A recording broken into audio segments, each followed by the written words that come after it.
Muy buenos días, mis queridos amigos y hermanos que me escuchan, nuevamente con ustedes compartiéndoles esta maravillosa lección, un nuevo trimestre que lleva como título Temas en el Evangelio de Juan, y vamos a estar estudiando la lección número 2, Signos de Divinidad, ¿verdad? Esta es la lección que vamos a estar viendo y vamos a ver cuáles son estos signos de divinidad, cómo podemos ver la divinidad de Dios en estos signos. Y dice el versículo para memorizar: Jesús respondió: yo soy la resurrección y la vida.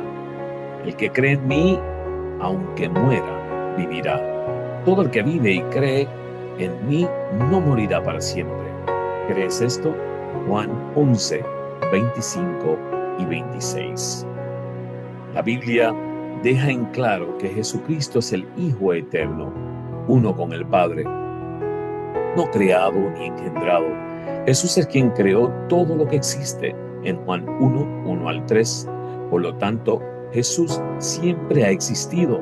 Nunca hubo un momento en el que no haya existido. Aunque Jesús vino a este mundo y tomó sobre sí nuestra humanidad, siempre conservó su divinidad y en momentos concretos dijo e hizo cosas que la revelaron. Esta verdad era importante para Juan.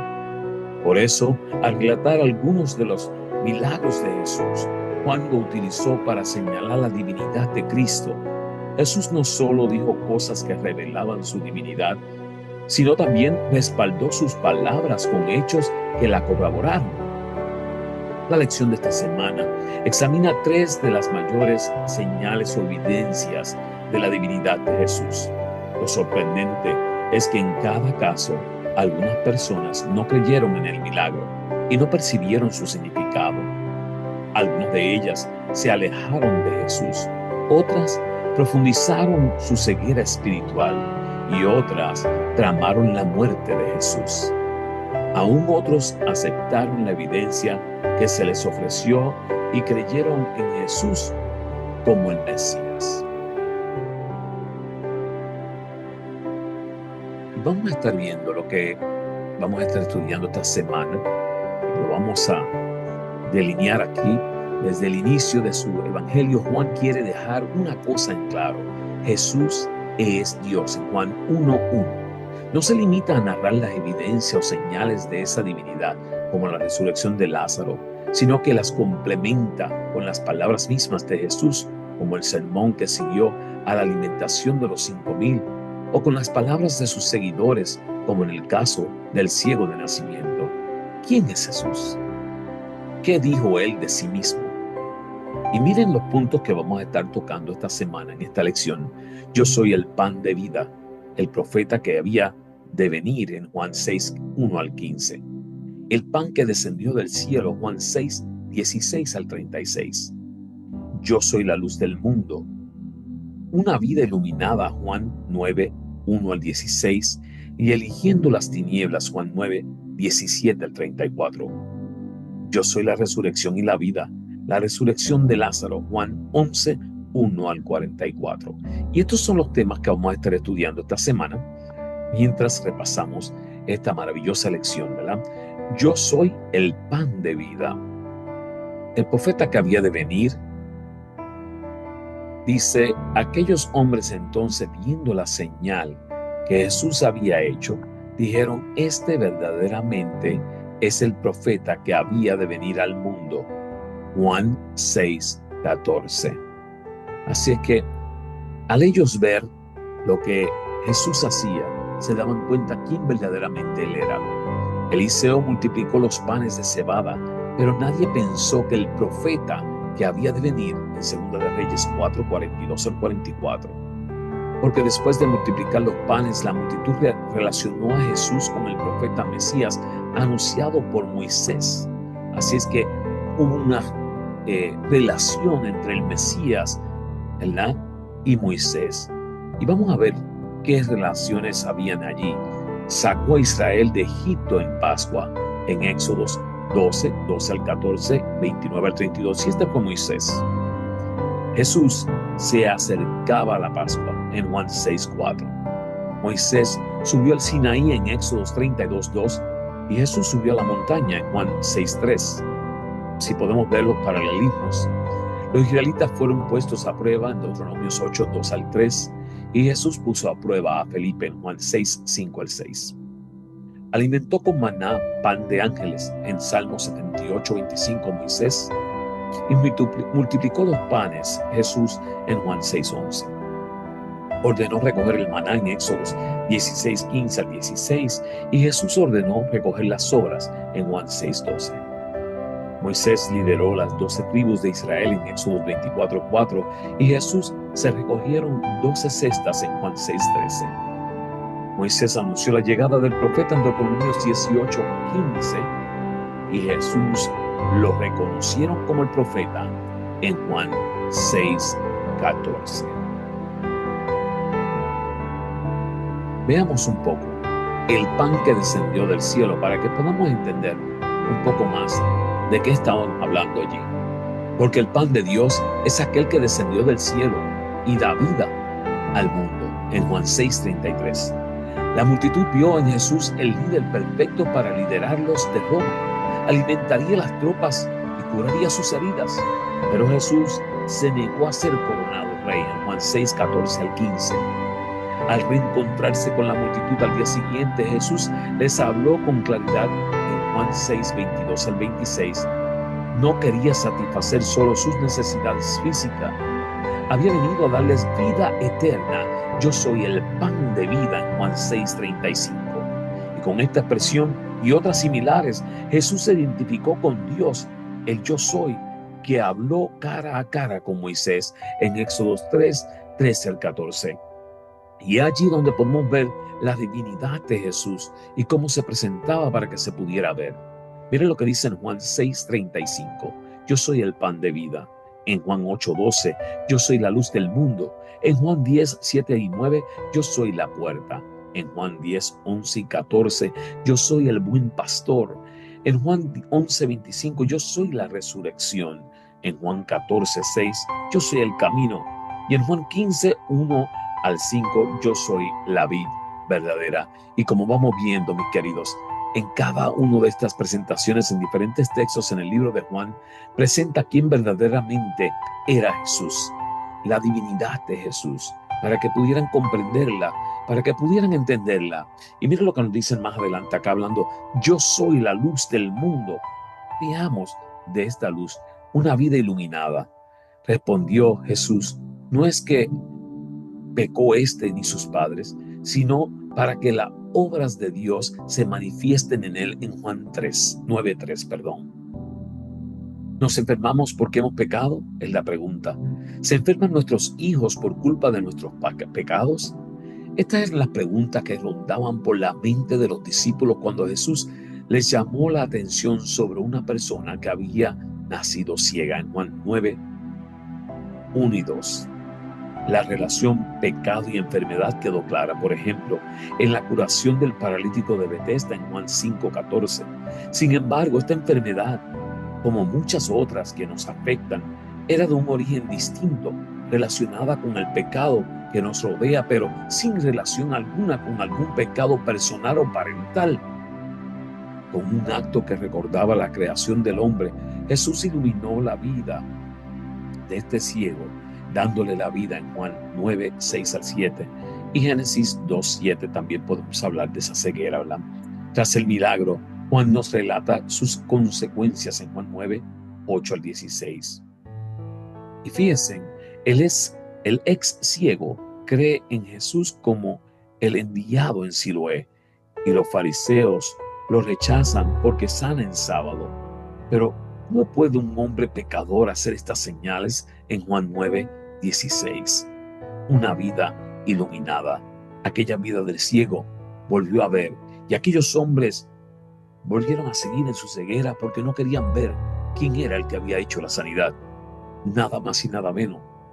El Hijo de Dios, Dios en persona.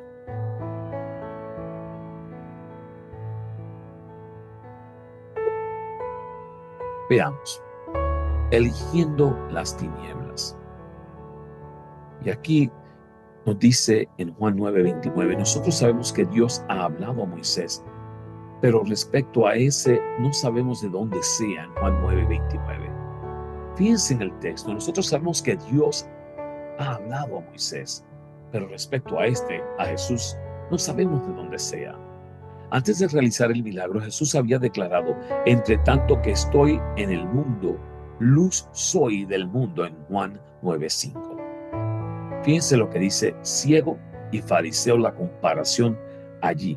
Ve cada vez mejor espiritualmente el ciego en Juan 9:17-38. Sin embargo, los fariseos están confundidos espiritualmente en Juan 9:16. El ciego sabe que Jesús es un hombre santo en Juan 9:30-31, y los fariseos creen que Jesús es un pecador en Juan 9:24. El ciego sabe que Jesús vino a darle luz en Juan 9:25. Sin embargo, los fariseos no saben de dónde ni a qué viene Jesús en Juan 9:29. Y el ciego afirma su fe en Jesús en Juan 9:32-33. Sin embargo, los fariseos se niegan a creer y expulsan al pecador en Juan 9:34. Jesús es la luz que alumbra a toda persona y la guía a la salvación en Juan 1:4, capítulo 1, versículos 4, 9 y el capítulo 3, 21. Pero desgraciadamente hay quien prefiere vivir en tinieblas y rechazar la salvación en Juan 1:11 y Juan 3:19-20. Este fue el caso de los fariseos. Tenían ante sí la evidencia de alguien que, habiendo nacido ciego, ahora veía. Pero a pesar de todas las evidencias, se obstinaron en rechazar a la luz. ¿Por qué? No creían que ese pudiera ser el Hijo de Dios. Yo soy la resurrección y la vida. Esas es las palabras que dijo Jesús. Yo soy la resurrección y la vida. Y les dijo a Jesús: yo soy la resurrección y la vida. El que cree en mí, aunque esté muerto, vivirá. En Juan 11:25. Juan 11 está repleto de tristezas y lágrimas. Versículo 1, 14, 19, 21 hasta el 38. Pero al igual que en el caso del ciego de nacimiento, Dios iba a convertir todo este mal en un motivo para ser glorificado. En Juan 11, 4 y 15. La hija de Jairo y el hijo de la viuda de Naín habían sido resucitados poco después de morir. Sin embargo, Lázaro ya había comenzado a descomponerse. Todos pensaban que era imposible que Jesús pudiese resucitarlo. Juan 11, 24 y 37. ¿Qué diferencia hay entre resucitar a una persona que acababa de morir o a una que lleva 5,000 años de muerta? Para Jesús no había ninguna diferencia. Él es la resurrección y la vida. Todos serán resucitados por el poder de su voz en Juan 5, 28-29. Y mi querido, si no había más poder que presenciar como un hombre muerto de días resucitaba al llamado de Jesús, saber la divinidad que tenía Jesús. Si tú no te dabas cuenta y no era señal ninguna, ningún signo para ti, tendrías que estar verdaderamente ciego. Y lamentablemente algunos pensaron que era mejor que Jesús muriera a que diese vida en Juan 11, 46-50. Pero otros creyeron y un día serán resucitados junto con nosotros para vida eterna en el Juan 11, 45. Qué bonito saber que algunos sí creyeron y que aún tú y yo estamos llamados a creer. Mira lo que dice Testimonios para la Iglesia en tomo 7, página 210, escrito por Elena G. de White. Los obreros se encontraron con muchos que endurecerán sus corazones contra la convicción del Espíritu de Dios, pero también hallarán a muchos que se sienten hambre por el pan de vida, quienes después de recibir el mensaje saldrán a esparcir la semilla de la verdad. Y mi querido, esta hambre puedes sentirla tú, esta hambre la puedo sentir yo. Vamos a querer seguir esparciendo la luz de Cristo. Mira lo que dice el deseado de todas las gentes allá. También dice que la vida de Cristo, que da vida al mundo, está en su palabra. Fue por medio de su palabra como Jesús sanó la enfermedad y echó a los demonios. Por su palabra calmó al mar y resucitó a los muertos. Y la gente dio testimonio de que su palabra era con poder. Él hablaba la palabra de Dios. Él hablaba la palabra de Dios como había hablado por medio de todos los profetas y los maestros del Antiguo Testamento. Toda la Biblia es una manifestación de Cristo y el Salvador deseaba fijar la fe de sus seguidores en la palabra.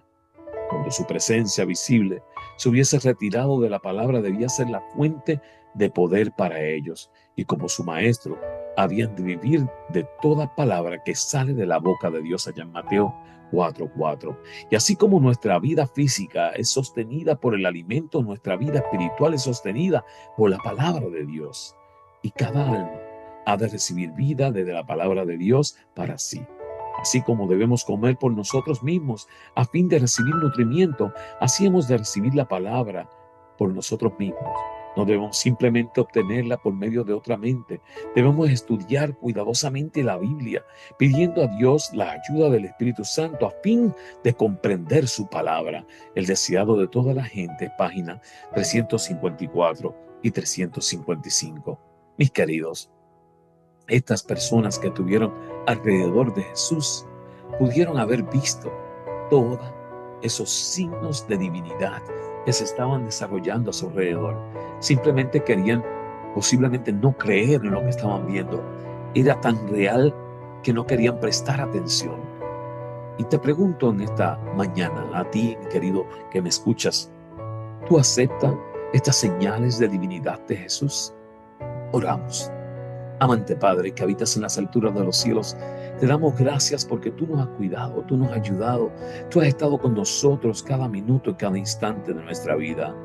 Y pedimos, Señor, que tú nos puedas dar dirección en medio de la confusión y que podamos ver la divinidad tuya en medio de todas las cosas que nos suceden en nuestro derredor. Gracias por escucharnos. Quédate con nosotros y guárdanos. Te lo pedimos en el nombre poderoso de Jesús. Amén.